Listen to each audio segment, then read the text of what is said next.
Hello my dear student, I hope you all fine. So today we will be going to see the chapter atoms. Myself Jithesh, okay, I'm a newly appointed physics lecturer of your college. When you hear the word atom, what comes to your mind first? The actual structure, what you study in your chemistry is like this, right? So you will have a nucleus over here, then electrons will be revolving around it. This is a structure what you have used in your chemistry to explain the chemical bonding and other things, okay? The atom, we will start with the basic definition of atom. Atom is the smallest constant of matter that can undergo chemical reaction. So who explained the idea about atom initial stage was Dalton. Okay, Dalton gave an idea that atom is indivisible. So the word indivisible comes from Greek. Okay, the meaning of this word atom is indivisible. Now Dalton had an idea about atom, that atom is always indivisible, but now we know that atom can be divided into proton, neutron and electron, right? So atom is divisible. So even though there were some advantages for the Dalton's idea, it could not work much. Then comes J.J. Thomson. I think you people have heard about J.J. Thomson, right? He is famous for his discovery of electrons. J.J. Thomson comes up with an idea of his model that is known as plum pudding model. Okay, so the plum pudding is a famous dish in the Western countries. So or you can relate it to a Christmas cake. Okay, so pudding, the electrons are arranged, okay, in a sea of positive charges. It's a kind of arrangement of the cherries and other things in a Christmas cake. Then one more thing what you need to know, it is also related to kind of watermelon. So watermelon you have seen, right? When you chop the watermelon, what you see that here and there the seeds of watermelon are arranged. So that was the idea Thomson had about an atom. Okay, so even though the idea was good, he said that atom is electrically neutral because the attraction between positive charges and electron was balanced by the repulsion between electron and electron.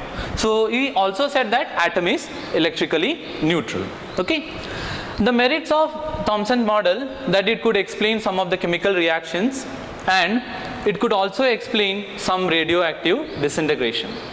But even though it could explain those things, the theory had more demerits. It could not explain, or it failed to explain, several spectral series observed in hydrogen and other atom. Okay, it could not explain the origin of several spectral series in hydrogen and other atom. It also failed in explaining the scattering of alpha particle in the Rutherford experiment. So Rutherford experiment had large angle of scattering, so that the Thompson model could not explain.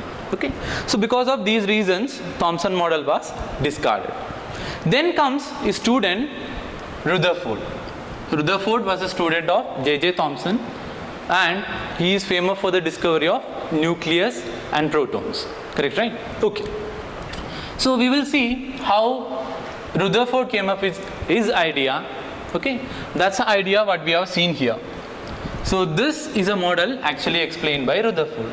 Rutherford said that an atom has a positive core, okay, around which electrons are revolving. So this was the idea put forward by Rutherford. And how he could came to this conclusion, from where he got this idea, was the experiment done with the two of his students, H. Giger and E. Marsden.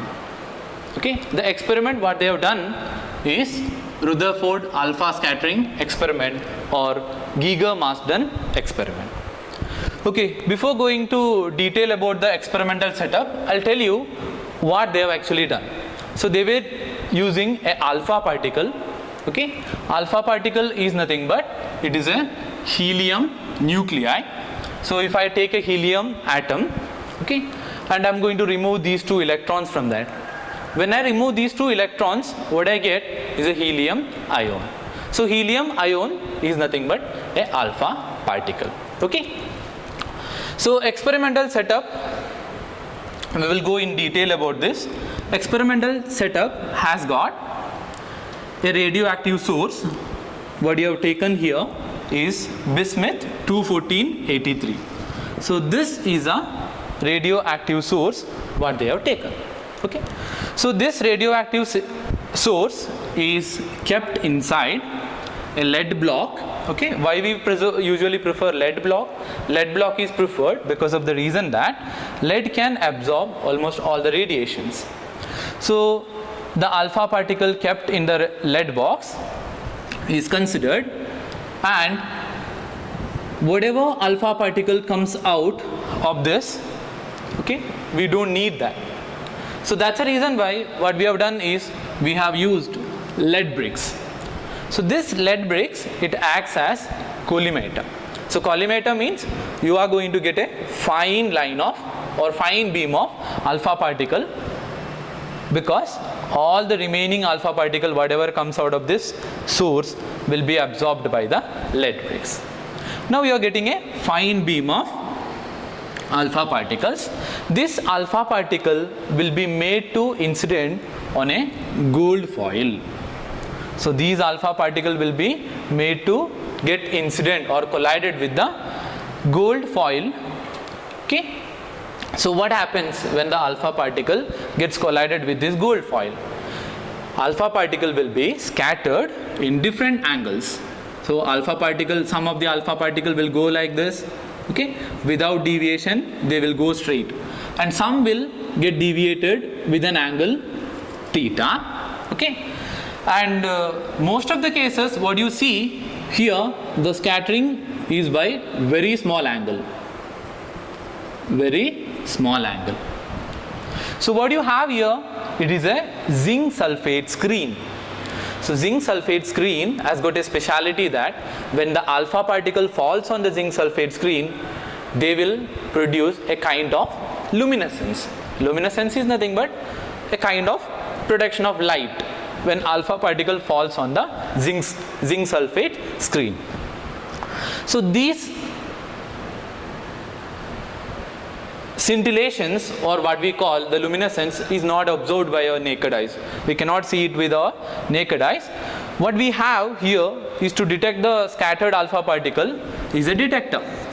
So detector comes up with a microscope, okay, and this is a rotatable microscope. It has the ability to rotate throughout like around 360 angle.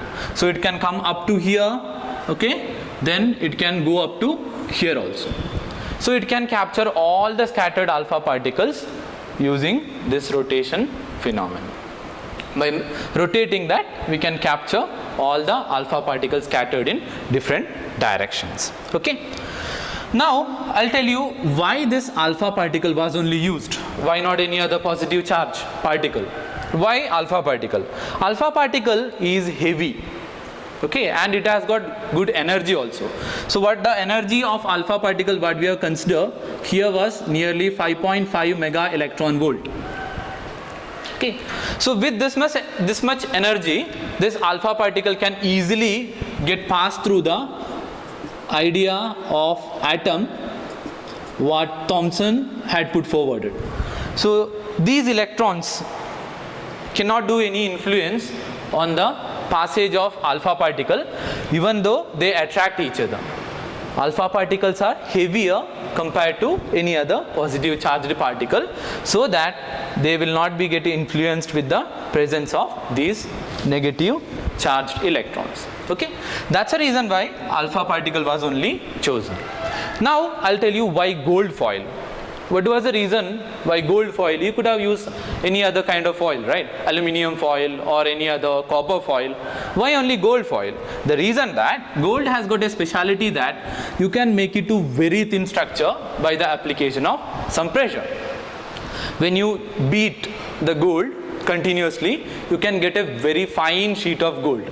The gold foil here, what they have used was about thickness of 2.1 into 10 to the power minus 7 meter. See, you just look at the thickness. It is even lesser than a micron, right? Micron is a 10 to the power minus 6. So even lesser than that was the thickness of the gold foil what they have used.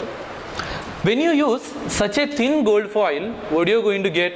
You will get a kind of single arrangement of atoms. So only one atom will be arranged over here. See, you can see here, no atoms on either this side or this side. So what happens? A single atom is going to encounter with the alpha particle. Okay, so you can get most effective scattering. After this, we will see what are the observations made from the results of alpha particle experiment.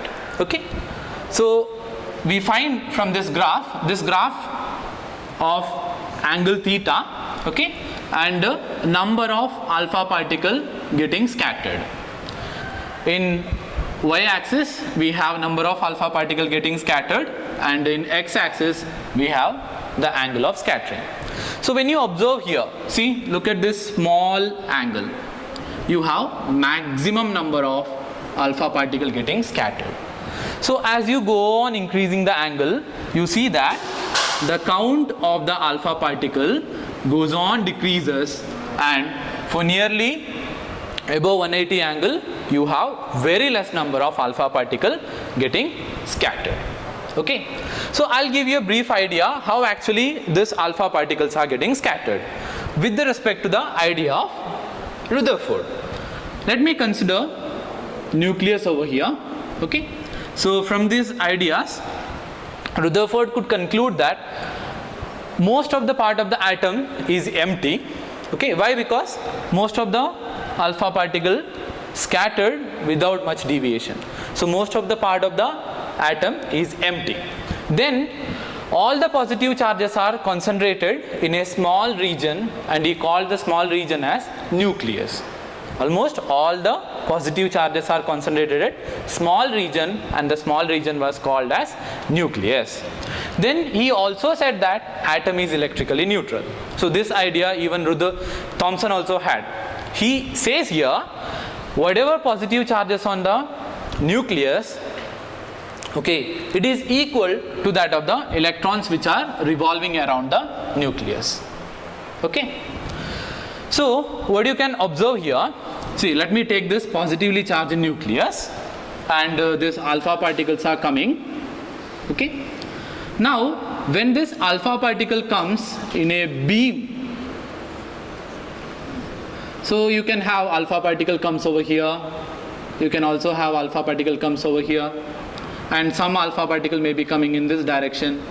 So wherever you have empty part of the atom, alpha particle will directly go without getting much deviation. Okay, the remaining parts at certain points they might get scattered.